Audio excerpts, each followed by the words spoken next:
Hey everyone, welcome back to We Are Chattin, your Penn State Brandywine podcast. We're your hosts, Ava Clements and Natalie DeMario. And today we are chatting with Dr. Michael Yatauro. Dr. Yatauro is a mathematics professor here at Penn State Brandywine, known for his love of music, the STEM field, and gaming.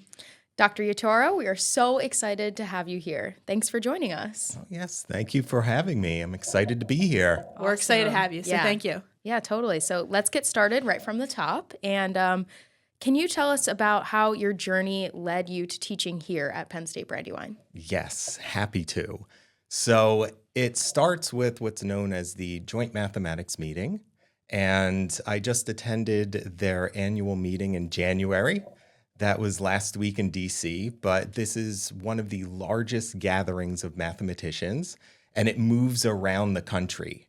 So I've been to it in San Francisco, DC, Baltimore, and in my final year as a grad student, I attended in New Orleans. Wow. And New Orleans, that was a treat. I mean, the music, the street performers. I went with a friend of mine who's a physicist and an amateur photographer, videographer, and he put together a wonderful compilation, and I still watch it to this day. I share it with the student I do research with, Arnav Pandey. He's a musician as well, and he said that that's one of the places he has to go, New Orleans. For sure. I can imagine. It's great. Yeah. Amazing. I've been there once, and I'll never forget. Oh, the music? I've got to go back. It's a culture. I mean, you walk in, there's culture everywhere. Yeah. And like right on the street. Everywhere. Right on the street. Oh, awesome. Definitely. That's awesome. On the street, you hear it coming out of the clubs.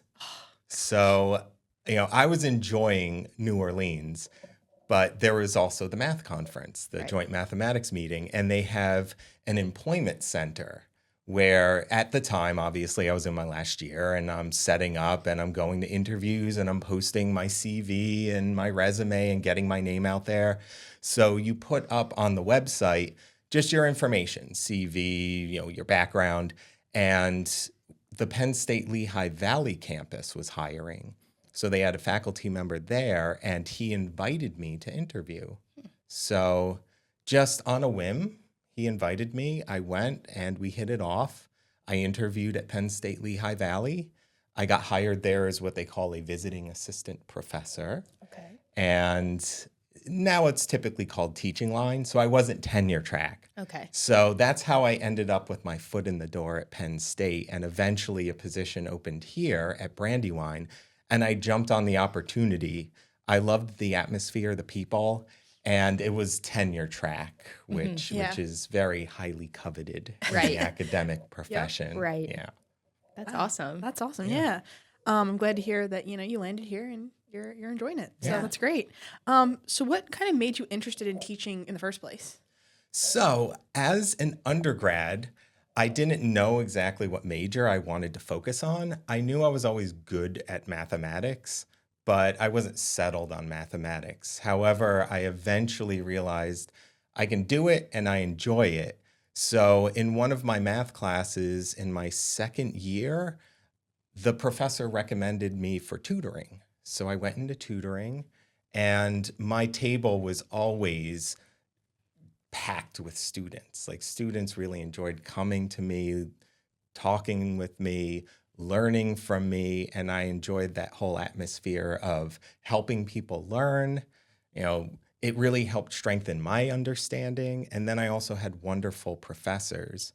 One in particular, Michael Yatauro, who's unfortunately not with us anymore, had so much energy and passion. And I had already known I wanted to be a math professor, but he made me promise I would be a math professor. There you go.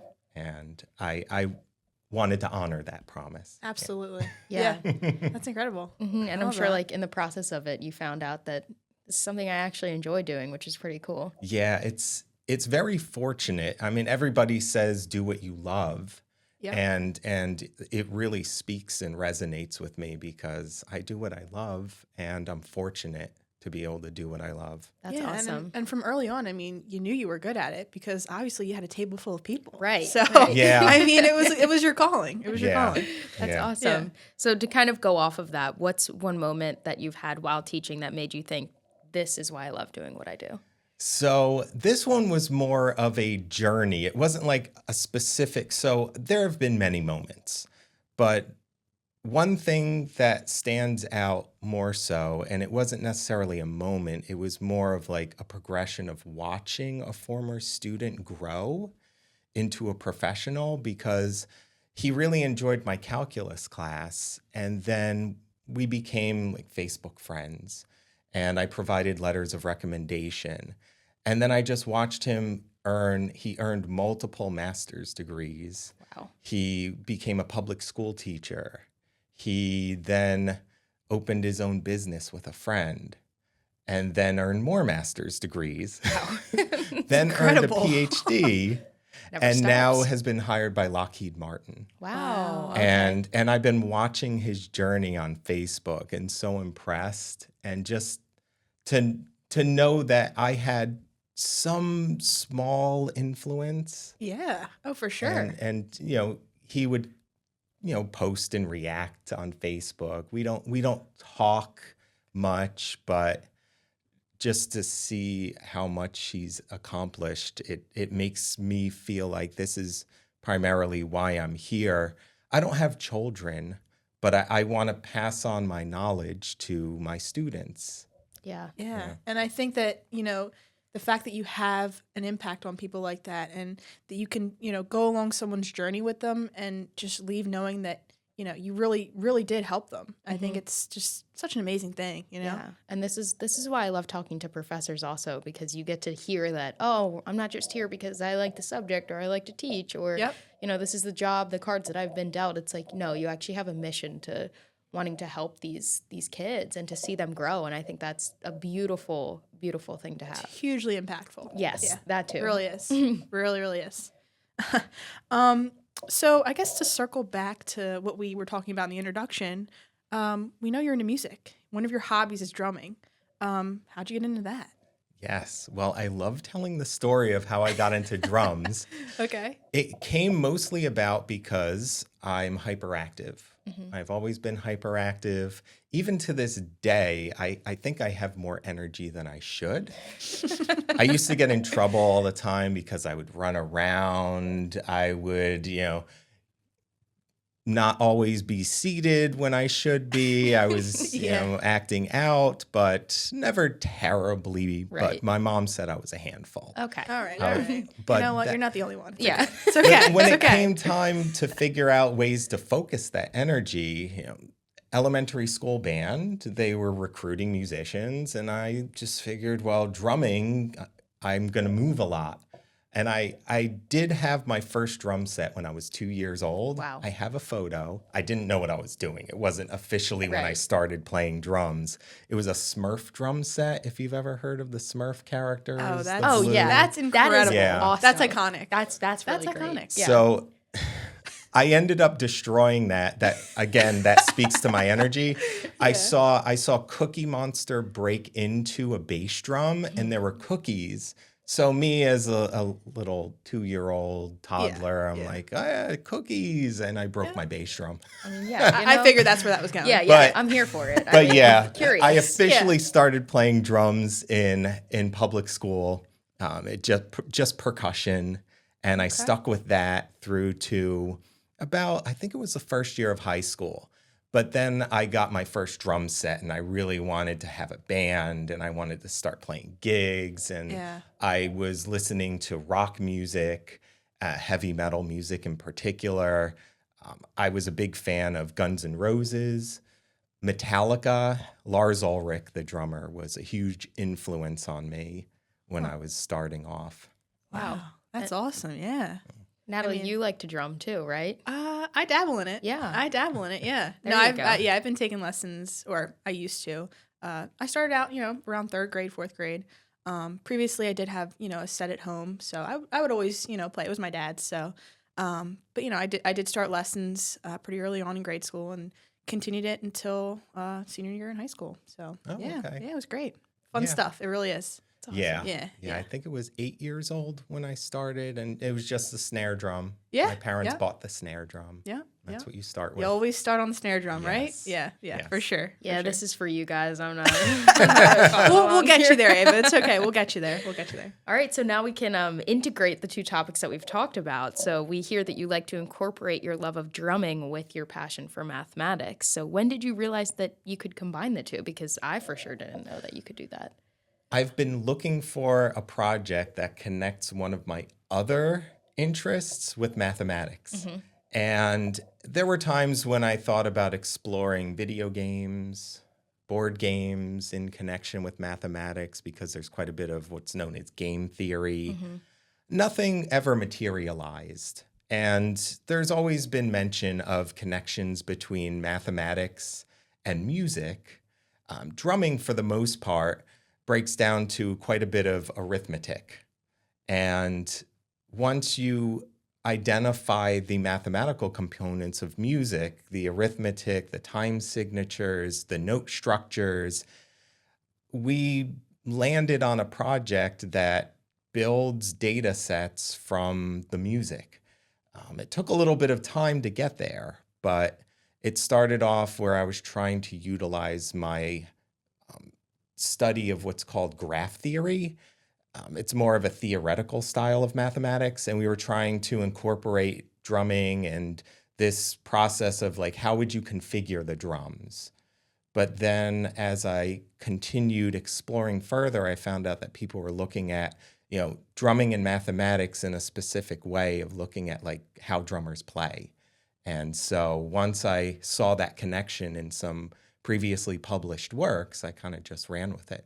That's awesome. That's really cool. Yeah, I mean, now that you've been doing, your research on this for a while, how has the concept kind of, evolved over time? Yeah, so I spoke to that a bit in my previous answer, in that we were looking originally at how can we like configure drums so it's most efficient.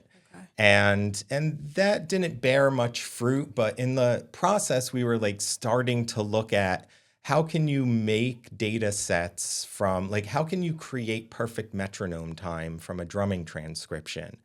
And it all comes down to the time signature, the beat structure, and then the beats per minute.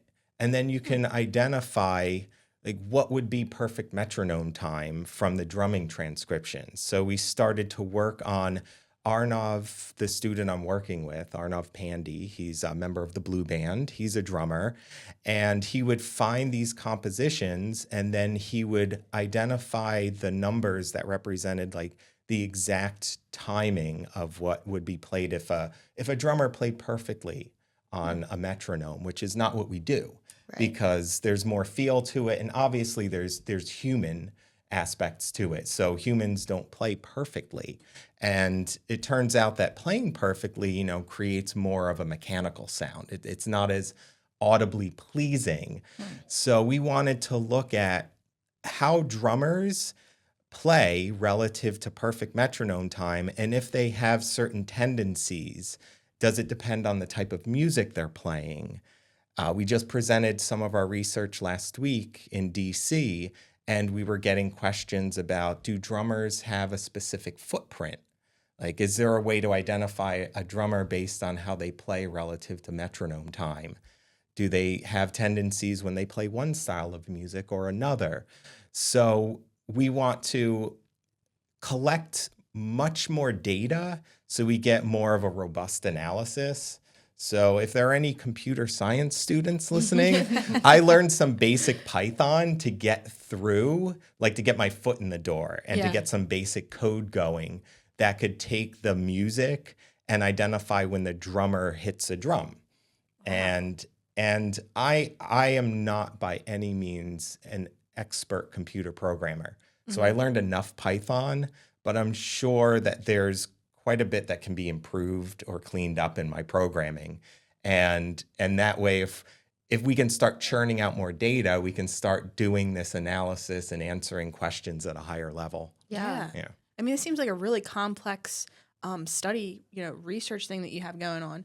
And I guess one thing that comes to my mind is, I think you touched on it in your answer, but like just different genres, I guess. Like, did you find different outcomes with different genres of playing, or? Yeah, we don't have enough data to really say anything Okay. like completely. Like we can't say we've answered the question, or no question can like be answered perfectly. Yeah. But with enough data, we can come up with trends, and we can think of like what is the most likely occurrence at certain times or in certain music. So at this point, we have a rock composition by AC/DC and a jazz composition by Miles Davis. Oh, wow. And Two very and different. you Yeah. can see Yeah. different trends, Yeah. but I wouldn't call that enough data to start making definitive conclusions. Okay. Okay. All right. So it looks like there's more data to be collected in the future, and that's looking at more genres is something that you're working towards. Yes. Okay, and this is just like the foundation, the basis. Like, okay, Gotcha. this research is going to work. We can find something definitive here. Yes. We did see like little trends, like, and I can speak to this as a rock metal drummer, that there was a tendency for the rock composition to flow steadily and then maybe move a little behind the beat or a little later. And then there would be a fill, like there's more excitement. And then the drummer speeds up a little bit and then falls back into a steady pattern when it's running more of a straight beat, and then another fill and speeds up a little bit because there's that level of excitement and anticipation that comes with doing a drum fill. Yeah. Wow. It's interesting stuff. I mean, it really is. It Especially really- if you're yeah. a musician. Like you can appreciate it. You know what I mean? I guess I'm going to have to get into music a little bit more. For sure. Yeah. Okay, so to kind of switch gears a little bit, back to the teaching, how would you describe your teaching philosophy, and how do you think it's changed over time? So my teaching philosophy has been pretty consistent in the sense that, like, obviously I've improved on what I make available to students, how I present material, how I present concepts. But I've always likened it to a performance art because I came from originally a musician's background. And then being in the classroom, I saw it as another form of performance. And I always wanted to be the best that I could be and provide the best performance I could. I always work hard to make sure that when we're going to do a gig with the band, I've learned the songs. You know, I don't want to disappoint anyone. And I kind of go into that same mindset. I don't want to disappoint my students. Yeah. I want to give them the information that they came there for, but I want to do it in such a way that's engaging. So I think of it in very much the same sense. I say to people that I can get in front of a classroom easily from the start when I first began because I had that experience performing as a musician. And then when I'm not regularly performing as a musician and I'm still giving lectures, then I can go into a gig and I'm not nervous. Right. I find that they're very similar in that the performance is what I like to focus on. Yeah, I appreciate that crossover too. It's an interesting connection to make between teaching and being a musician. That's really cool. Yeah, it really is. So I guess to bounce off that, what is something that you hope, your students will take away from your classes besides just math? Yeah. Well, it's something that I guess is math adjacent. Okay. An appreciation of how much being able to think logically, precisely, and practically helps in everyday life scenarios. Mathematics is all about precision, logic, but I've found that in my life, I benefit from being able to think rationally. And I think much of it comes from being a math professor or having studied math. I think of things a little differently. I'm working computations in my head sometimes just to figure out minor things that just the slightest bit of analysis makes an improvement in my experience. Wow. And I'm hoping students are like now thinking outside of math, finding ways that like logic and rational thought and practical thought is very important in everyday life and in many aspects. Yeah. I I think your students are really lucky. Yeah, That's for sure. This is almost making me want to revisit my math days. Oh man. And that's huge. I was not great in math. Just, didn't Yeah. click for me. But Yeah. I mean, the way that you're explaining that you teach it and your philosophy behind it sounds Yeah. more than just math. Yeah. And for sure. I don't think of myself as like, oh, this wonderful professor. I'm always my worst critic Yeah. or my biggest We all critic. are. Mm-hmm. But I want to put in the effort for my students. Right. I don't want to disappoint my audience. Right. And I don't think you will. I don't think you will. I don't think you will honestly. either. Yeah, no, No. for sure. So, what advice would you give to students who are still unsure of what path they want to take in college? Yeah, so that's how I started.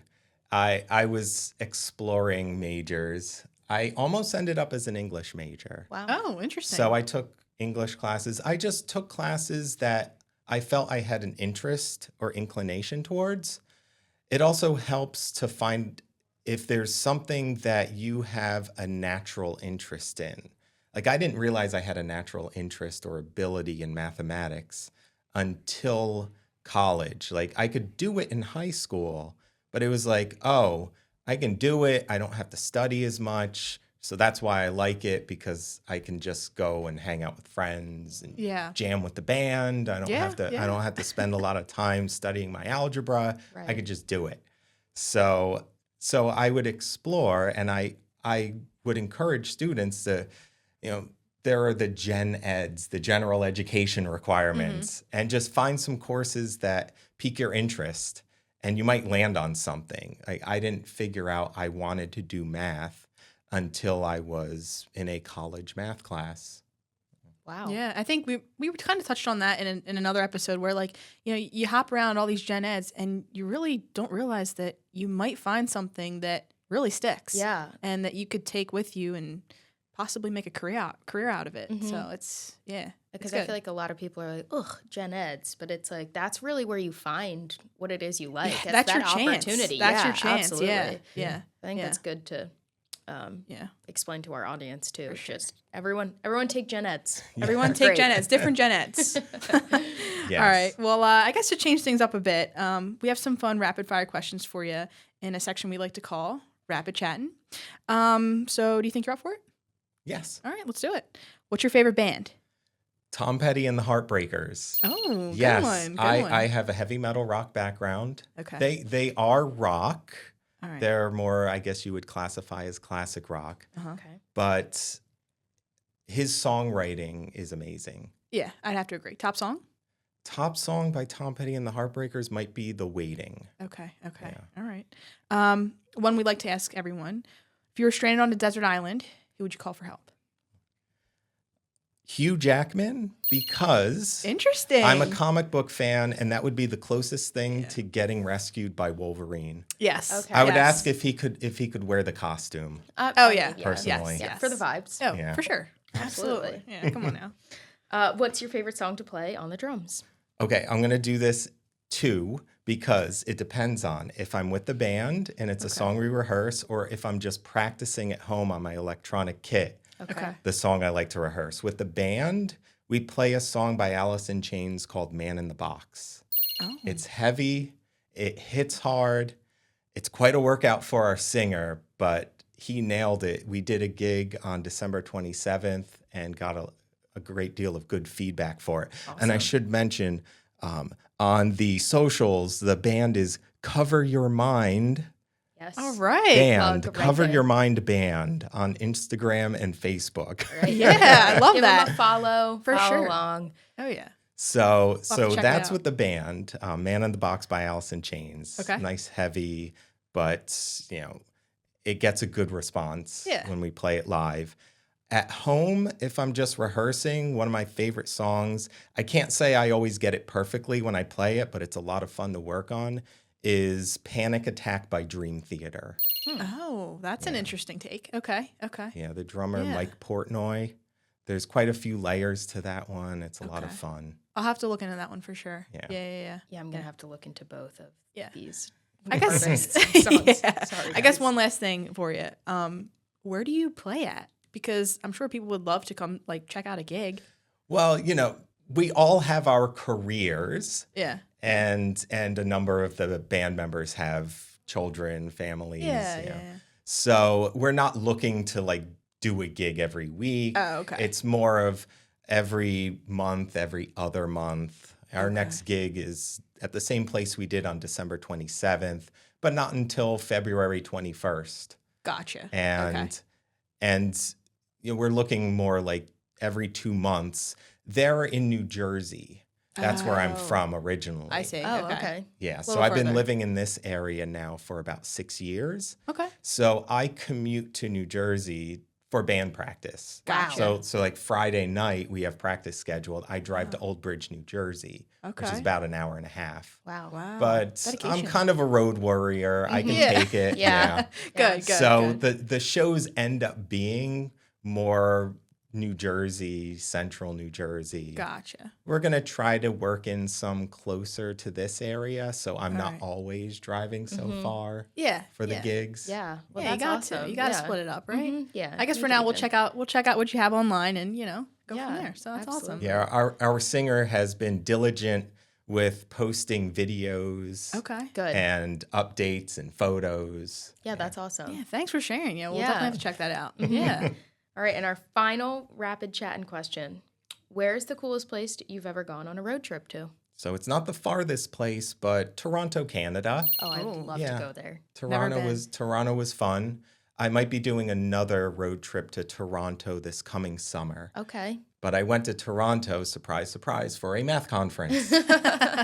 So Nice. this is Nice. a math conference that moves around. It's every other year in Canada, and it moves to different parts of Canada. But in 2015, it was in Toronto. Wow. Okay. That's and, awesome. And Toronto was really fun. And my friend, who's a physicist, the one who took all the videos and photos when we were in New Orleans, well, he also did photos and videos when we were in Toronto. And that was a really fun experience, really nice atmosphere, a lot of good food, shops. I would have said New Orleans, but I didn't drive there. Right. Yeah, yeah, Doesn't you count. Yeah, I Yeah. flew there. Right. Okay. Yeah. All right. Yeah, that's cool. Toronto's a good answer. It's a good Yeah. place to travel to too, like on the road. Yeah. It's close enough. Where Yes. Yeah. Yeah, in Canada, I've been to Ottawa recently for the same conference last summer, and driving through that part of Canada is nice. You're driving near the Great Lakes, a lot of open roads. Wow. Okay, we'll have to Nice check it out. scenery. Yeah. Definitely look into it. Did you go next to a road hockey trip. game? No. Okay. Oh. All right. No, all right, all right. I'm not much for sport. Okay. Okay. All right. I have to Sticking to the admit, music. yeah, Yeah. musician, Yeah. yeah. That's key. That's key. Yeah. Yeah. Well, thanks for coming on today. And we really appreciate you sharing your story. And especially me, I really enjoyed hearing your music stuff. I yes. mean, that's like No, right I up my mean, alley. there you go, so guys. it's like, There you go. You know, it did it for me. Yeah, That's for sure. awesome. Yeah. I'm happy for you, Natalie. Thanks. Thank you. You're Yeah. welcome. And we wish you the best with everything and this final semester. So thank you so much for joining us today. Yeah, this semester has already started off pretty strong, but it's only the first week. Crazy. So Yeah. Doesn't feel Yeah. like We'll get the ball rolling. have a right? great Yeah. semester, you Thank two. you. Thank you so Thanks, much. Dr. Yatauro. And to the listeners. Yes, Have a great for sure. semester. Have a great semester, guys. semester. Thanks for tuning in. We are done chatting for today. This podcast was recorded in the Penn State Brandywine Makerspace Media Production Studio. We Are Chattin' was made possible by Penn State Brandywine Strategic Communications and the Brandywine Launchbox. Remember to like this podcast and stream it on wherever you get your podcasts.